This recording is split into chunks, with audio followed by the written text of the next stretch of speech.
Hey everyone, welcome to a new episode of Steven's Week, the weekly update on marketing and technology. Welcome to this new episode, everyone. Right now in the US, 50% of the doctors are using remote meetings with their patients. They're not seeing each other in real life. They are using specific healthcare related tools to talk to their patients, or they're using free tools like Zoom and other platforms to have remote meetings with their patient. Last year, only 18% of the US doctors were willing to use remote meetings. Today, this is 50%, and it's increasing rapidly as more and more people are concerned about the symptoms of COVID-19. They want to talk to a doctor, they're afraid to go there, so they are really turning to these remote methods to see a healthcare professional. Zoom published some new results. In December last year, they had 10 million active daily users. In March, they had 200 million active users a day. Now in April, they had 300 million active users a day. And this is interesting. It's an increase with 50%, even though they were in the middle of a storm related to security and privacy. So the question is, those 100 million new active users, are those consumers that are using it to have like a virtual drink with their friends, or are these potential clients that in the future potentially will upgrade from a free account to a paying account? Many large corporates are not willing to work with Zoom right now. So this is going to be the challenge for Zoom. They are boosting their number of users, and I understand why, because I also feel it's like the most convenient platform to work with at this moment. But their challenge is going to be to make sure that all those free users become paying users in the future. So that's going to be an interesting when they release their results in a couple of weeks. All film festivals around the world are cancelled, of course, because of COVID-19. But we're going to have a virtual film festival at the end of May, beginning of June, organized by YouTube.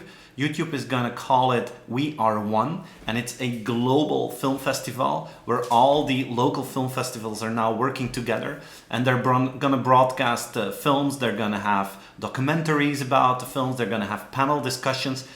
It will last for 9 days. It will start at the end of May, will go through until June 7th. And this will be ad-free, free of admission, to support the movie industry, and at the same time ask people for donations to fight against COVID-19 and support healthcare workers around the world. And the question is, of course, what will happen after this crisis with film festivals? Of course, we're going to have real-life film festivals, but it would be really interesting to see how we could add a virtual layer on top of that. And I think this is going to be the conclusion for many industries where we used to have boundaries between digital and offline, between online and offline. I think those boundaries will decrease and will almost disappear. If I talk with event organizers now, they really hope that we're going to have real life events during fall, but at the same time they're considering to add a virtual layer on top of that. So the boundaries between on and offline will disappear, but for now we're relying on online. So a great initiative by YouTube with this We Are One film festival. Spotify shared some results this week, and for them it's not that easy. They told us that every day now looks like the weekend because you do not have a morning commute anymore, and a morning commute and an evening commute are typically the moments that people listen to music, listen to podcasts. Especially the podcast listeners are decreasing at this moment, and they see an increase in listening to Spotify on other devices like TVs and game consoles. But also the advertising business is going down, and they even see that some of their subscribers, mainly in the US, are canceling their subscription because of COVID-19. So not so easy at this moment for Spotify. This was also the week that companies like Microsoft, Facebook, and Google came out with financial results and new plans. And it's clear that there's some up and downsides of the crisis to these companies. Like Microsoft increased their revenues with 15%. And the first quarter is until the end of March, so we don't know yet what April will do. But their CEO said that the last 2 months for Microsoft, in terms of digital transformation and speed of digital transformation that they see among their customers, is comparable with what they've done in the last 2 years. So these 2 months have boosted companies to the cloud, and the main source of growth for Microsoft is coming from their cloud business, which companies need right now to install their full remote offering to customers and to employees. Google and Facebook came out with positive results. Google had a higher income in the first quarter than what analysts anticipated. Same for Facebook, even though there's still some 2 weeks of lockdown in this first quarter. And then of course they see that the advertising income is decreasing sharply in April, so they don't know yet what the second quarter will do. But Google was optimistic, and Google can see that in some markets they're getting again traction and advertising investments are starting to increase again. So that's going to be interesting to see how that will evolve. And more news from both Google and Facebook. They are both now moving full force into the market of remote meetings and virtual meetings.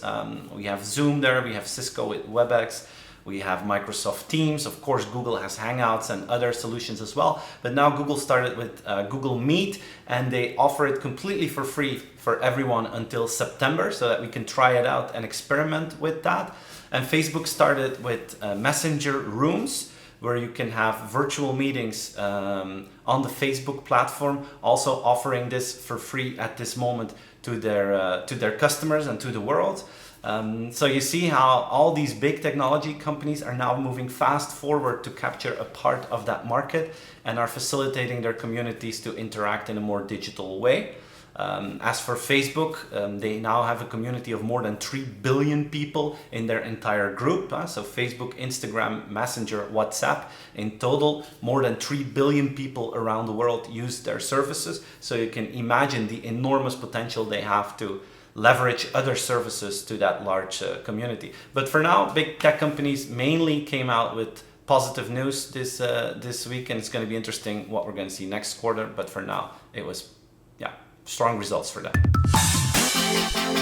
So guys, this was my weekly update. I hope you enjoyed it. Have a fantastic weekend, and I really hope to see you again next week. Stay safe, stay healthy. Bye-bye.